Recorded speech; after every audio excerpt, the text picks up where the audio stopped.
เค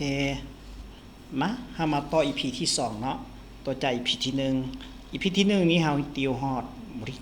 ข้อที่7แล้วเนาะเฮามาติวต่อ EP ที่2ของภาอ่านนะภาอ่านนี้เฮามาเบิ่งเติมคำคือเก่านะตัวนี้เฮามันสังเกต보내다ตัวนี้แปลว่าส่งนะส่งบนนี้เป็นบนที่จะเติมมาสังเกตทางหน้านี้มีคำว่าเงินแสดงว่าส่งเงินไปใส่ไปบันเกิดโกย่างเอไปว่าบังเกิดนะมีคำว่าส่งเงิน มาสังเกตตัวนี้จะมีคำศัพท์ตัวเดียวแต่ว่าสี่ไวยากรณ์นะแสดงว่าบทนี้เพิ่นลิ้นไวยากรณ์ให้เฮามาเบิ่งตัวที่1นี้โกนาซอตัวนี้แปลว่าหลังจากนะยาฮันนึนตัวนี้แปลว่าตองนะโกฮาโกตัวนี้แปลว่าและนะยาเฮซอตัวนี้แปลว่าเพาะตองนะตัวที่2เลยแปลว่าตองตัวที่4นี่แปลว่าเพราะว่าตองนะเข้ามาเบิ่งตัวนี้มาเป็นอันนี้ถ้าพวกน้องบ่ฮู้ไวยากรณ์อาจจะยากหน่อยนึงนะเบิ่งมื้อนี้เขาได้รับเงินเดือนใครอยากเบิ่งเวียดธนาคารในอินเทอร์เน็ตเพราะว่าเขาจะต้องส่งเงินกลับไปบันเกิดด้วยคอมพิวเตอร์ตัวนี้ให้สังเกต โอ้ขอโทษหลายนะส่วนนี้บ่สบายเนาะอันนี้ก็เลยถูกต้องเป็นข้อที่4นี้แปลว่าค่อยเบิ่งเวียงานค่อยเบิ่งเวียดในธนาคารผ่านอินเทอร์เน็ตเพราะว่าหยังเพราะว่าเขาจะต้องส่งเงินกลับไปบันเกิดก็เลยถูกต้องเป็นข้อที่4นี้นะข้อที่4นี้นะข้อที่4นี้ไปต่อให้พวกเจ้าเรียนคำศัพท์อะไรเด้อตัวที่9นี้คือกันกับข้อที่8มันมีคำศัพท์ตัวเดียวก็คือทาตัวนี้แปลว่าหยังทาตัวนี้แปลว่าคีย์นะบนนี้เป็นบนที่จะเติม แล้วขี้หยังอันนี้มีคำว่ารถไฟใต้ดินนะก็คือขี้รถไฟใต้ดินนะชอเนินแปลว่าค่อยนะชอเนินนี้แปลว่าค่อย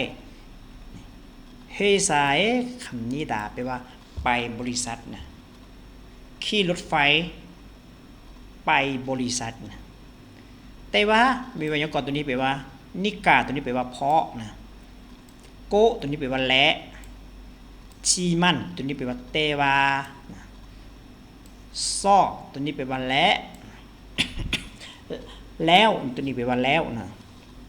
เข้ามาเบิ่งค่อยขี่รถไฟพ่อไปบริษัทหรือว่าค่อยไปบริษัทเพราะว่าขี่รถไฟใต้ดินอันนี้บ่เข้านะผิดค่อยขี่ตัวที่2นี่แปลว่าค่อยขี่รถไฟและไปบริษัทค่อยขี่ตัวนี้น่าจะได้อยู่นะค่อยขี่รถตัวที่3นี่แปลว่าค่อยขี่รถไฟใต้ดินแต่ไปบริษัทแต่ว่าไปบริษัทค่อยขี่รถไฟใต้ดินแต่ว่าไปบริษัทอันนี้บ่เข้านะมีแต่ข้อ2กับข้อ4นี้นะข้อ2กับข้อ4นี้ถูกต้องเป็นข้อที่ number 2นะข้อ2นี้นะเพราะว่าค่อยขี่รถไฟและไปบริษัทนะมันว่องไวกว่ารถไฟใต้ดินมัน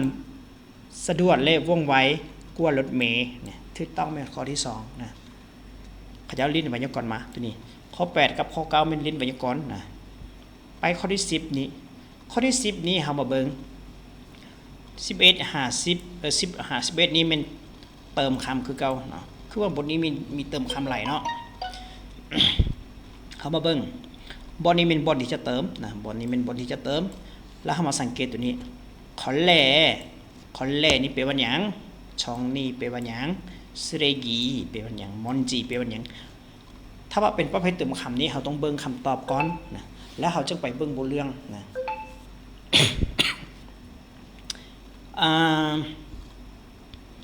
ขอเลตัวนี้แปลว่าผ้าเซ็ตหรือว่าเพเซ็ตนะ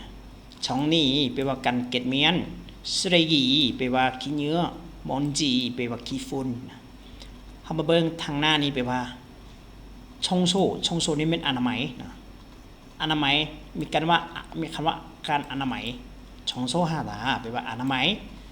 แสดงว่าซีตัวนี้ก็เกี่ยวกับการอนามัยเลิศเบิ่นเลยนะก็บ่ได้อีกหมอนจอจะแปลว่าก้อนพังเอบนนี้มีบนที่จะเติมแล้วเรามาเบิ่งตัวทางหน้านี้แปลว่าพังมีคำว่าห้องนี้ก็มีเพเซตก็ได้เก็ดเมียนห้องก็ได้ขี้เหงื่ออยู่ในห้องก็ได้หรือว่าขี้ฝุ่นอยู่ในห้องก็ได้เพราะว่าคำศัพท์ห้องนี้ไปกับ4คำตอบนี้ได้นะแต่ว่าเรามาเบิ่งอยู่ทางหลังถ้าว่าพระเจ้าไปได้ตัวตอลตาขอโทษนะตอลตานี้แปลว่าหยังนะถ้าว่าพระเจ้าไปได้คำว่าตอลตานี้ก็จะได้คำตอบเลยบ่จำเป็นเบิ่งตัวอื่นนะตอลตาแปลว่าปัดนะคำว่าปัดนี่ภาษาเราปัดนี้ไปกับซีตัวนี้ก็คือขี้ฝุ่นนะที่ต้องเป็นข้อที่4นี้เฮามาสังเกตขึ้นนี้ง่ายๆบ่ต้องคิดยากนะถ้าว่าเฮาได้คำศัพท์หลายๆนะที่ต้องเป็นตัวนี้เฮามาเบิ่งเป็นอย่างคือคน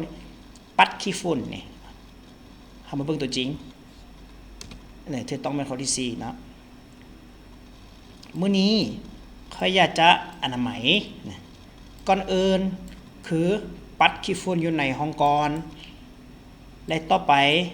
แม่นเปิดจักดูฝุ่นนี่ก็เลยถูกต้องเป็นคำว่าปัดขี้ฝุ่นนี้นะง่ายๆนะถ้ามาเฮาได้คำศัพท์หลายๆบ่ย้านบ่ต้องย้านนะไวยากรณ์นี้ได้ตัวใดได้ซำใดเอาซำนั้นเนาะถูกต้องเป็นข้อนี้ไปต่อ11นี่ยังเป็นคำยังเป็นเติมคำอยู่นะครับเบิ่งบิดตัวนี้เป็นเติมบอนที่จะเติมนะเฮามาเบิ่งฮิวกาแปลว่าหยังนะฮิวกานี่แปลว่าวันพักนะเฮซิกตัวนี้แปลว่างานเลี้ยงบริษัทพาร์ตี้ตัวนี้ก็คือปาร์ตี้เนะงานเลี้ยงปาร์ตี้ชีห้อมตัวนี้แปลว่าการสอบเสียงนะแล้วเฮามาเบิ่งตัวนี้สังเกตเพราะว่าบนนี้เป็นบนที่จะเติมเบิ่งตัวเทิงเนอะเบิ่งบนนี้เป็นบนที่จะเติมแล้วเฮามาสังเกตตัวทางหน้านี้ปกติคำศัพท์นี้เกี่ยวกับซีตัวนี้ตัวใดถ้าว่าเฮาเกี่ยวกับตัวเดียวไม่เอาเลยนะตัวนี้แปลว่าเป็นระยะ1อาทิตย์ตัวนี้il giorno ก็คือเป็นระยะ1อาทิตย์ตัวนี้เป็นระยะ1อาทิตย์และต่อไปก็คือเรามาสังเกตตัวนี้ย่าไปเฉยชูโตนะก็คือถ้าว่ามีคำว่า1อาทิตย์เนี่ยตัวนี้แปลว่าตั้งแต่อาทิตย์หน้าแล้วก็ระยะ1อาทิตย์แล้วก็อย่าไปเจจูโตแสดงว่าเกี่ยวกับซีตัวนี้ตัวไหนนะ1อาทิตย์ถ้าว่าเฮาไปเกาะเชจูก็คือการไปเที่ยวแล้วเป็นอย่างคือต้องไปเที่ยวนะเฮามาสังเกตซอบเสียงอาทิตย์หน้ามีการซอบเสียงภายใน1อาทิตย์แต่ว่าตัวประโยคหลังนี่แปลว่าอยากไปเกาะเชจูแสดงว่าถ้าว่าไปเกาะเชจูก็คือบ่แม่นการซอบเสียงนะผิดซอบเสียงถ้าว่าซอบเสียงไปบ่ได้เชจูแล้วนะปาร์ตี้ค่อยมีปาร์ตี้ภายใน1อาทิตย์แล้วก็ไปอย่าไปเกาะเชจูบ่ได้นะมีแต่ถูกต้องเป็นข้อที่1นี้เนี่ยที่1นี้ถูกต้องแล้วนะเพราะว่าตั้งแต่อาทิตย์หน้ามีวันพักภายใน1อาทิตย์แล้วค่อยก็อย่าไปเกาะเชจูเกาะเชจูมันมีแนวเบื้องหันหลายอย่างนะก็คือพักก็คือพัดเวียกและว่างภายใน1อาทิตย์นั้นเราก็อย่าไปเกาะเชจูจังซี่นะที่ต้องเป็นข้อที่นี้เนาะ เฮาบ่แม่นว่าเฮาได้คำศัพท์อย่างเดียวถ้าว่าเฮาได้คำศัพท์อย่างเดียวเฮาบ่ฮู้ใช้หรือว่าบ่ฮู้วิเคราะห์ก็บ่ได้คือกันเนาะไปต่อตัวนี้ข้อที่12นี่เฮามาเบิ่งต้องแปลครับตัวนี้เป็นคำถามเลยเด้อเพราะว่ามันเป็นคำถามนี้เนาะไปบ่ได้ไปหาได้ตัวนี้ก็โอเคแล้วเนาะแปลว่าอันที่ถูกต้องเป็นหยังนี่แสดงว่า1 2 3 4นี่ตัวใดถูกต้องกับรูปภาพนะรูปภาพเฮามาเบิ่งอันนี้มีกันมือถือปักนะบ่ฮู้ว่าเสียบหรือว่าถอนเนาะแต่ว่าเฮามาเบิ่งลูกศรตัวนี้ลูกศรตัวนี้มันลูกศรตัวนี้มันถอนเนาะโอเคแล้วเฮามาเบิ่งว่าถูกต้องเป็นข้อใดภายใน30วินะเฮามาเบิ่งข้อนึงนี้อันจอนตี้ตัวนี้มันใส่นิรภัยใส่หัดนิรภัยบ่แม่นแล้วเนาะเบิ่งตัวนี้พร็อกคือโอเคพร็อกคือก็คือตัวนี้พร็อกคือก็คือปัดตัวนี้โปรบาเซลก็คือถอนออกนี่ถอนออกบ่ถูกต้องตัวนี้แปลว่าหลังจากใช้แล้วก็ถอนปัดออกนี่ก็เลยถูกต้องเป็นข้อที่2นี้นะง่ายๆถ้าว่าเจอเดี๋ยวนี้มันง่ายๆเนาะไปต่อข้อที่13นะ13หา14นี่เป็นสไตล์คำถามเดียวกันเลยนะให้ตัวนี้แปลว่าถูกต้องนี่แปลว่าเลือกเอาคนหมายก็คือเลือกเอาตัวที่ถูกต้องกับเนื้อในนะ1 2 3 4นี่ตัวใดถูกต้องกับเนื้อในนี้นะ3ชีวิตนะเฮามาเบิ่งจูโมนี่แปลว่าถุงตัวนี้ไม่หมายถึงถุงทรงถุงเสื้อเนาะมันเป็นอย่างนั้นเนอะโผกอนโซแปลว่าสถานที่เก็บรักษาคาบ้างแปลว่ากระเป๋าเคบิเน็ตตัวนี้แปลว่าตู้กระเจตู้ที่เฮาเมียนกระเจหั่นน่ะเนาะแล้วเฮามาเบิ่ง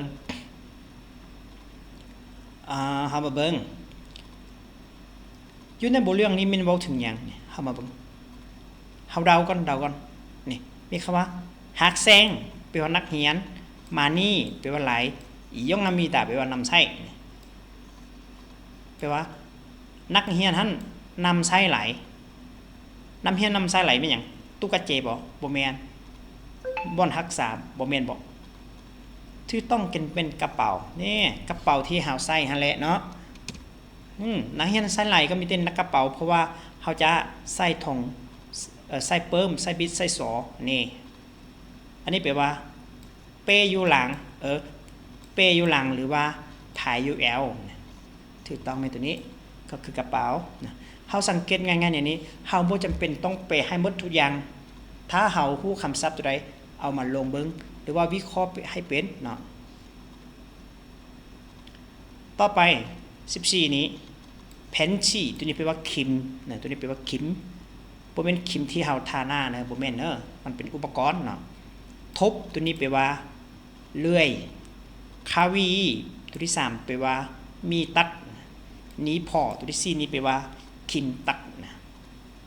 เฮามาเบิ่งตัวนี้หันเป็นหยังนะเบิ่งง่ายๆก็คือเรามาสังเกตเฮาบ่ฮู้บ่เป็นหยังนะตัวนี้มีคำว่าเล็กลวกนี่เกี่ยวกับสิตัวนี้ตัวใดอย่างบ่ฮู้นี่ไปคำว่าตัวนี้กึนดะตัวนี้แปลว่าตัดก็คือตักเล็กลวดเฮาฮู้เลยว่าคันนี้แปลว่าตักเล็กลวดนี่เอาเลื่อยตักบ่แม่นนะเอามีดตัดนี่ตักเล็กลวดได้บ่ได้มีแต่ครีมกับครีมตัดตัวนี้2ตัวนี้ตักได้เมื่อเฮาตักออก2ข้อหรือและเฮาบ่ฮู้คำศัพท์ต่อไปแม่นเฮาสามารถเดาแม่น50% เนาะแต่ก่อนหน้าตัวนี้แปลว่าหรือยังใส่บ่ได้เนาะกูบุริตาด้วยแปลว่างอหรือว่างัดงอให้คงนะแสดงว่างอนี่คิมตัดนี่งอบ่ได้เนาะคิมตัดนี่ใส่ตัดอย่างเดียวเนาะแต่ว่าคิมตัวนี้เฮาใส่งอก็ได้ใส่ตัดก็ได้เนาะคำตอบก็คือข้อที่1นะนี่ถูกต้องเป็นข้อที่1นะเฮามาเบิ่งแม่นอุปกรณ์น้อย ที่มีดำจับหัน2อันนำซ้ายเมื่อเฮางอหรือตัดเล็กลวกก็เลยถูกต้องเป็นข้อที่1นี้นะไปต่อข้อที่15ข้อที่15นี้เพิ่นว่าพันเดมัลตัวนี้แปลว่าข้ามกงข้ามเนี่ยข้ามกงข้ามของคำศัพท์ต่อไปนี้หันเป็นหยังนะเฮามาเบิ่ง ตัวนี้แปลว่าในใดคันดันนาดาแปลว่าในใดแล้ว1 2 3 4ตัวนี้ตัวใดแปลแล้วกงข้ามกับตัวเทิงนี้นะให้ผู้เจ้าสังเกตว่าถ้าว่าเฮาแปลได้4คำตอบแต่ว่าตัวดำๆเข้มๆนี้เฮาแปลบ่ได้แม่นอันตรายเนาะแต่ถ้าเฮาแปลได้ตัวนี้แล้วคำตอบหันแปลได้2ข้อหรือว่า3ข้อก็ยังเดาได้นะเฮามาเบิ่งตัวที่1นี้แปลว่าสับสนตัวที่2นี้แปลว่ามืดค่ำมืดนั่นแหละตัวที่3นี่แปลว่าห้ามมีลำลอยตัวที่4นี่แปลว่านุ่มนวลหรือว่าอ่อนโยนเมื่อเฮาไปได้4ตัวนี้แล้วเฮามาเบิ่งตัวนี้ตัวเทิงนี้แปลว่าคันดันนาดาตัวนี้แปลว่าง่ายใดถ้าว่าแปลว่าง่ายใดก็ไปกับคำว่าสับสนตัวนี้เนาะถูกต้องเป็นตัวที่1นะเพราะว่า2ตัวนี้มันกองกันข้ามง่ายก็โอเคสับสนก็คือยากๆและหาบ่ฮู้เฮ็ดก็คือสับสนไปเลยนะโอเค EP ที่2แม่นเฮาเตียวมาเฮาซำนี้นะEP ที่2แม่นเตียวเฮาซำนี้แล้วให้พระเจ้าติดตามต่อไปอาจารย์ก็จะเฮ็ดข้อที่16หาข้อที่20นะแล้วติดตาม EP ต่อไปเนาะกดไลค์กดแชร์กด Subscribe ให้ในเด้อเพราะว่าอาจารย์จะเว้าเป็นภาษาลาวให้ทุกคนเนาะขอบใจ